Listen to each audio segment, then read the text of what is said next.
안녕하세요. 시아버지의 광적인 집착 때문에 남편과 헤어진 30대 여성입니다.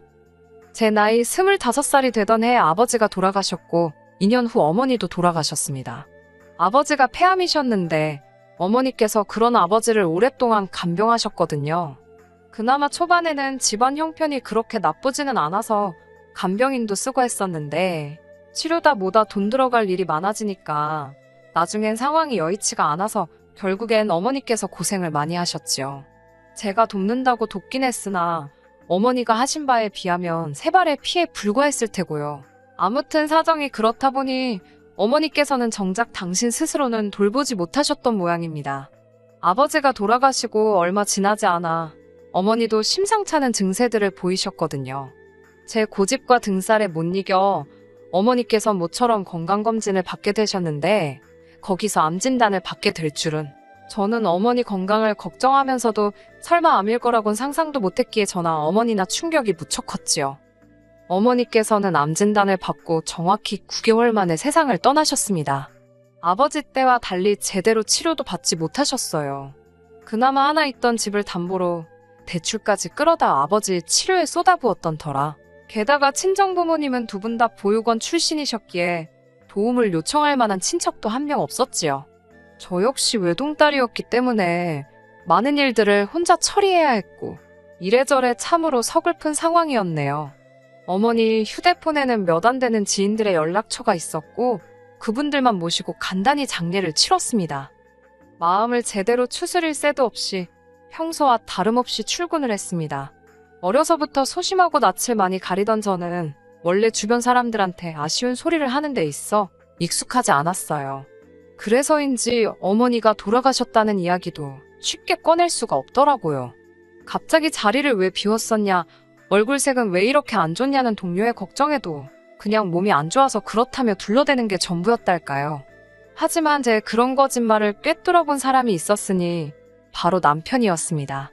남편은 저에게 자세한 이유를 캐묻는 대신 말없이 어깨를 내어주는 그런 사람이었어요. 어떻게든 절 웃게 해주려고 그런 건지 평소보다 더 과하게 장난도 치고 어떻게든 제 관심과 주목을 끌어보려고 애를 쓰기도 했지요. 그런 남편을 보고 있으면 고맙기도 하고 동시에 짜증이 나기도 하고 그래도 결국에는 그 모든 행동들이 남편 나름대로의 배려였다는 걸 알게 되었고 이후로는 저도 남편에게 마음의 문을 열었네요. 얼마 지나지 않아 저희 둘의 관계는 진지한 사이로 발전하게 되었습니다. 그런 관계가 1년여 정도 지속되었을 때 남편이 먼저 결혼하자는 이야기를 꺼냈고요. 아무래도 제 상황이 상황인지라 어머님 아버님이 저를 싫어하진 않으실지 결혼을 반대하진 않으실지 걱정을 많이 했습니다. 친정부모님 자리에 앉아줄 어른이 없어 제대로 된 상견례도 할 수가 없었으니까요. 하지만 어머님 아버님의 허락 아래 시댁에 찾아가 인사를 드리는 걸로 상견례 자리를 대신했어요. 비록 결국에는 어머님 아버님 때문에 남편과도 헤어지게 되었지만 두 분을 처음 만났을 때만 하더라도 정말로 친절하고 배려심이 넘치는 분들이다 싶었습니다. 제가 불편해할까봐 그러신 건지 뭐 하나 물어보실 때도 매우 신중하게 그리고 조심스럽게 신경을 써주셨고요. 뿐만 아니라 친정부모님에 대한 이야기가 나왔을 때는 어머님께서 눈물을 보이셨고 아버님께서는 이제 당신들이 저를 친딸처럼 아껴주시겠다며 사랑한다고 말씀해주시기까지 하셨네요. 하지만 산 넘어 산이라더니 저희 앞에 놓인 또 다른 문제는 돈이었습니다. 저나 남편이나 각자의 사정으로 모아둔 돈이 많지가 않았거든요. 친정이 없는 상황에서 시댁 도움만을 받자니 그것도요, 내키지가 않았지요. 남편과 한참을 고민하고 상의한 끝에 저희는 반지하 전셋집에서 시작하기로 했습니다. 어차피 남편이나 저나 집에서는 거의 잠만 잘 듯했기에 큰 문제는 없을 거라고 생각했거든요. 반지하에서 딱 2년만 버티자 그 2년 동안 열심히 돈만 모아서 나오자며 다짐을 했네요. 하지만 반지하 생활이 어느 정도 적응이 되어가던 무렵 문제가 생겼습니다. 집을 알아볼 때부터 가장 걱정했던 것 중 하나가 바로 곰팡이와 누수였는데 결국엔 그 두 가지 모두를 겪게 되었거든요. 지은 지 2년도 안 된 건물인데다 새로 도배까지 싹 되어 있었기에 설마 싶었는데 하지만 아니나 다를까 장마가 시작되기가 무섭게 천장 모서리부터 누수가 발생했지요. 곰팡이는 덤으로 따라왔고요. 하지만 그게 끝이 아니었어요. 곰팡이 때문인지 남편의 상태가 급속도로 안 좋아졌거든요. 온몸에 벌건 두드러기가 올라온 데다 집에 있으면 정말 당장이라도 어떻게 되는 거 아닌가 싶을 정도로 심하게 기침을 해대더라니까요. 결국 보다 못한 제가 남편을 데리고 병원에 갔는데 무슨 이름도 길고 어려운 증후군 증세도 보이고 이대로 두었다간 폐렴에 걸릴 수도 있다는 무서운 이야기를 듣게 되었습니다. 이를 어쩌나 일단은 하루라도 빨리 반지하에서 나와야겠다는 생각뿐이었어요. 집주인에게 연락을 하니 처음엔 저희가 너무 과민 반응하는 거 아니냐며 책임을 피하더라고요. 하지만 자기 눈으로 남편 상태를 보더니 그제서야 먼저 미안하다며 계약을 물러주겠다 하대요. 대신 주변에다가 괜히 누수네 곰팡이네 그런 소리는 말아달랍니다. 아무래도 대학 가다 보니 소문에 꽤나 신경이 쓰였던 모양이에요. 아무튼 그리고 당연히 이 소식을 어머님 아버님께도 알렸습니다. 어머님께서는 무척 속상해 하시더니 기왕 이렇게 된 거 들어와 살라 하시더군요. 뭐하러 생고생을 사서 하냐며 살림 같은 거 시키지도 않을 거고 애라도 갖게 되면 당신이 다 도와줄 거라고 같이 살면서 돈이나 바짝 벌어 나가라셨지요. 솔직히 이때만 하더라도 저는 어머님의 말씀에 꽤나 감동했어요. 물론 제가 바보는 아니었기에 막상 같이 살기 시작하면 결국엔 제가 살림을 하게 될 수도 있고 여러 가지 변수가 있을 거다, 힘든 일도 있을 거란 건 충분히 예상하고 있었고요. 그래도 어찌됐건 어머님께서 저희를 도와주고자 하신 말씀이라 생각하니 정말 감사했답니다. 하지만 시댁에 들어가 살기 시작한 직후부터 하루가 멀다 하고 스트레스 받는 날의 연속이었네요. 그 이유는 바로 아버님이셨고요. 다정다감한 줄만 알았던 아버님 때문에 제가 이토록 힘들어질 거라곤 상상도 못했네요. 아버님께선 아침부터 저녁까지 저희가 집에 있는 한 당신 눈에 보이는 곳에 있기를 바라셨어요. 솔직히 말하자면 비록 저희가 어쩔 수 없는 상황 때문에 합가를 하긴 했지만 저희는 여전히 신혼이었잖아요. 단지 잠자리를 이야기하는 것이 아니라 둘이서만 대화도 하고 싶고 둘이서만 쉬고 싶고 둘이서만 하고 싶고 해야 하는 것들이 많은데 둘 다 맞벌이를 하다 보니 결국 뭐가 됐건 간에 둘이 함께하는 시간은 퇴근 후가 전부였지요. 하지만 일단 저나 남편이 집에 도착하면 아버님께선 그렇게 저희를 거실로 불러내셨습니다. 거실에서 같이 TV 보자고. 왜 방에만 있냐고요. 문제는 그렇다고 해서 저희가 보고 싶은 것을 보는 것도 아닙니다. 아버님께서는 당신이 선호하시는 정치색을 보이는 채널만 하루 종일 주구장창 보셨어요. 그게 아니면 미국 레슬링 프로그램이었지요. 저는 그러면 TV 앞에서 소위 멍 때리고 있거나 핸드폰을 하곤 했는데 그걸 또 그렇게 싫어하셨습니다. 같이 TV 보자니까 왜 핸드폰만 들여다보고 있냐며 한 번은 막무가내로 제 핸드폰을 뺏어가기도 하셨지요.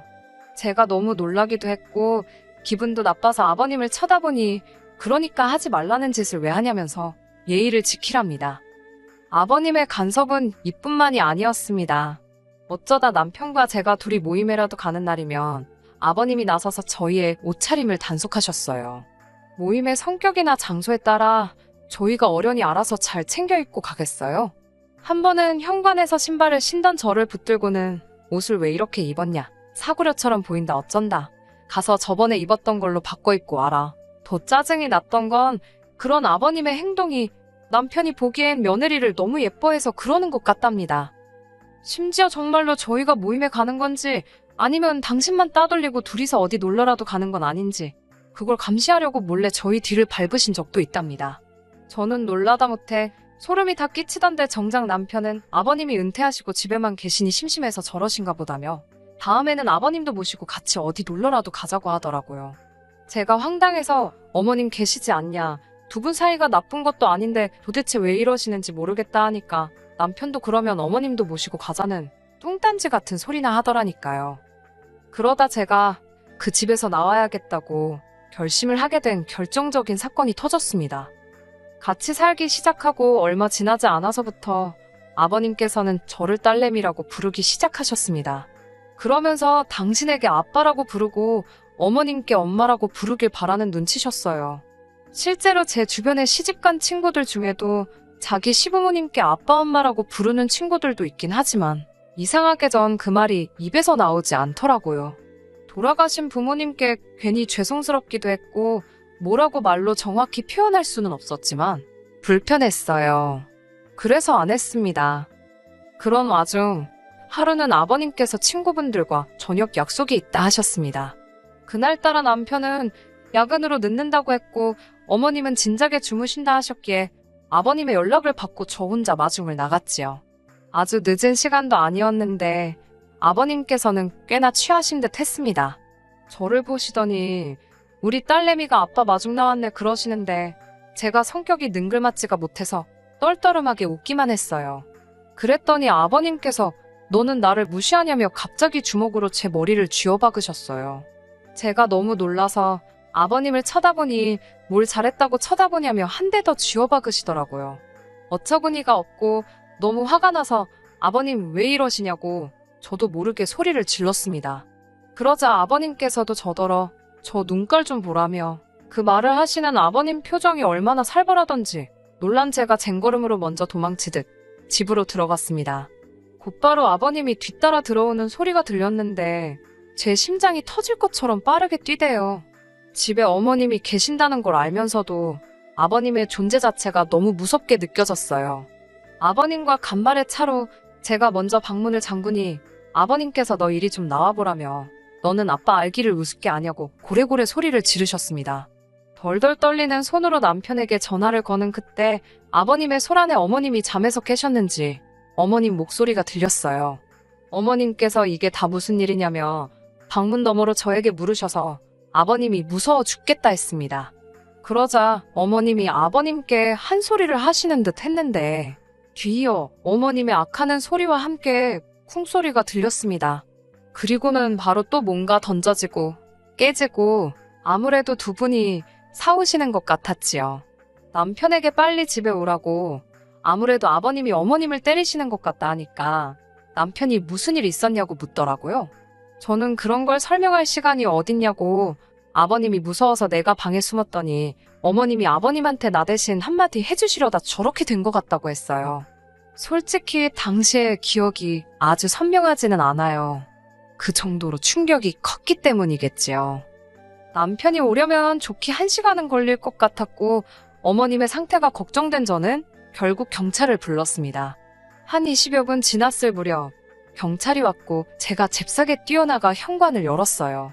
언뜻 둘러본 집안은 말이 아니대요. 어이가 없었던 건 아버님은 그새 세상 모르고 소파에 널브러져 주무시고 계시더라니까요. 한편 경찰이 어머님과 저에게 괜찮냐 물었고 저는 어떻게 된 일인지 다 이야기하려고 했습니다. 하지만 어머님께서 저더러 조용히 하라는 듯 눈치를 주시더니 별일 아니라며 경찰을 돌려보내시대요. 경찰이 돌아가기가 무섭게 남편도 도착을 했습니다. 저는 어머님과 남편에게 아버님께서 내 머리를 2대나 때리셨다. 그리고는 갑자기 비속어를 쓰시며 나에게 겁을 줬다고 좀 전에 있었던 일을 자세히 털어놓았어요. 그런데 제 이야기를 다 들으신 어머님께선 전부 다 제 잘못이랍니다. 아버님께서 딸이 없어서 저랑 친해지고 싶어 하시는데 제가 안 받아주니까 속이 상해 그러시는 거라나요. 아니, 엄연히 며느리와 시아버지의 관계인데 왜 어거지로 부녀 사이 흉내를 내려 하시는 거냐. 나는 너무 불편하다 했습니다. 하지만 남편도 저더러 돌아가신 장인어른한테 미안해서 그러는 거냐며 너무 어렵게 생각하지 말고 마음의 문을 좀 열라대요. 다음날 아침이 되도록 저는 잠을 이룰 수가 없었습니다. 너무나 태어난 어머님의 반응도 충격적이었고 그런 어머님을 조금도 걱정하지 않는 듯한 남편의 태도에도 할 말이 없었어요. 무엇보다도 무조건 제가 잘못했다고 저를 나쁜 사람으로 몰아가는 게 어찌나 야속하던지 그렇게 복잡한 머릿속을 정리하려고 애쓰고 있는 와중에 어머님이 저더러 아버님 해장국을 좀 끓이라셨어요. 그리고 당부하시기를 아버님 일어나시면 무조건 죄송하다 하랍니다. 아침밥상이 다 차려지자 아버님께서 느릿느릿 안방에서 나오셨습니다. 아버님께서는 여전히 노여움이 다 풀어지지 않으셨는지 저를 없는 사람 취급하시더라고요. 그런데 잠깐이었지만 아버님이 저를 무시하시니까 그게 너무 편하고 좋더라고요. 하지만 그 기쁨도 잠시였어요. 아버님께서는 저더러 당신한테 할 말이 없냐입니다. 이번엔 어머님뿐만 아니라 남편까지 저에게 눈치를 주는데 솔직히 뭐라 할 말이 없었어요. 일단 어제 일에 대해선 확실히 사과를 받고 싶었고 아빠라는 소리는 죽었다 깨어나도 하기 싫었으니까요. 그렇다고 아버님과 어제 일에 대해서 시시비비를 가릴 수도 없었으니 차라리 입을 다물고 있는 게 낫겠다 싶었습니다. 그러자 아버님께서는 진짜 괘씸하다며 이렇게 고집이 센 줄 몰랐다 하시더니 식사하시던 밥수저로 제 머리를 또 때리시는 거예요. 정말 머리가 띵하고 눈물이 다 찔끔 나오더라니까요. 제가 정말 왜 이러시냐니까 내가 뭘 어쨌냐며 말 안 듣는 자식 부모가 한 대 때릴 수도 있지 그러시더니 또 들고 계시던 수저로 2대를 연달아 때리셨습니다. 그렇게 얼떨결에 3대를 맞고 나니까 기분 진짜 더럽더라고요. 아프고 그런 게 문제가 아니라 너무 수치스러웠습니다. 저는 아버님께 적당히 좀 하시라고 소리를 꽥 질렀습니다. 아버님이 무슨 자격으로 저를 때리시냐고 지금부터 제 털끝 하나라도 건드리시면 폭행으로 신고할 거라 했지요. 그러자 남편이란 사람이 한다는 소리가 저더러 적당히 좀 하랍니다. 왜 주는 사랑을 받지를 못하냐면서 다른 집 며느리들은 시부모한테 사랑받고 싶어 안달이라는데 저는 뭐가 그렇게 불만이냐고요. 제가 남편에게 이게 무슨 사랑이냐고 따졌습니다. 당신 뜻대로 안 되면 쥐어받고 수저로 때리고 이게 상식적으로 말이 되냐고요. 그러자 남편이 한다는 소리가 어른이 좀 그럴 수도 있는 거 아니냐는데 돌아가신 부모님 생각이 절실하더군요. 만약 한 분이라도 살아계셨다면 제가 이런 수모를 겪지는 않았을 거란 생각에 제가 벅차오르는 눈물을 삼키느라 아무 말도 안 하고 있으니 어머님 아버님 그리고 남편까지 죄다 제가 할 말이 없어서 그러는 줄 알았나 봅니다. 아버님께서 마지막이다 생각하고 한 번 더 저를 용서해 주시겠다며 아빠한테 와서 안겨보라는데 진짜 쌍욕을 해드리고 싶더라고요. 제가 됐다고 이 집은 쌍놈의 집구석이라 며느리랑 딸이랑 구분도 못하고 뻑하면 마누라고 며느리고 상관없이 손찌검이나 해대는가 보다고 상종을 못하겠다 했습니다. 남편에게도 그놈의 아파트 한번 살아보겠다고 혼인신고도 못해서 그렇게 서글프더니 지금은 다행이다 싶다고 써붙였어요. 그리고 다시 아버님께 마지막이다 생각하고 한 번 더 기회를 드리겠다고 제 머리 때리신 거 사과하시라 했습니다. 아버님께서는 저더러 이리 오라고 아주 머리털을 다 뽑아놓으시겠다며 오히려 역성을 내시더군요. 저는 그대로 대충 중요한 집만 챙겨 시댁에서 나왔습니다. 어머님께서 그러고 나가면 다시 못 들어온다고 하시길래 걱정 마시라 했어요. 남편도 그제서야 아버님이 억지 쓰시는 건 자기도 알지만 다 늙은 양반 괜히 기분 상하게 할 필요가 뭐 있냐고 적당히 맞춰드리면서 살잡니다.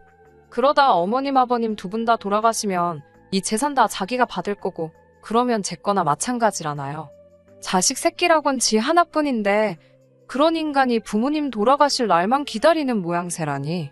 면전에다 대고 네 부모도 참 딱하다고 한마디 해주고 이후로 칼같이 연락 끊었습니다. 하늘에 계신 부모님께서 이런 저를 보시면 자랑스러워하지는 않으시더라도 잘했다 한마디는 해주시겠지요? 이제는 아무렇지 않은 듯 사연을 적어보냅니다만 솔직히 지금 이 순간 부모님이 너무 보고 싶네요. 어쨌든 이제 다시 새로운 시작이다 생각하고 씩씩하게 살아보겠습니다. 끝까지 들어주셔서 감사합니다. 오늘의 사연은 여기까지입니다. 구독과 좋아요, 알람 설정 부탁드리고 더 좋은 사연으로 다시 찾아뵙겠습니다. 감사합니다.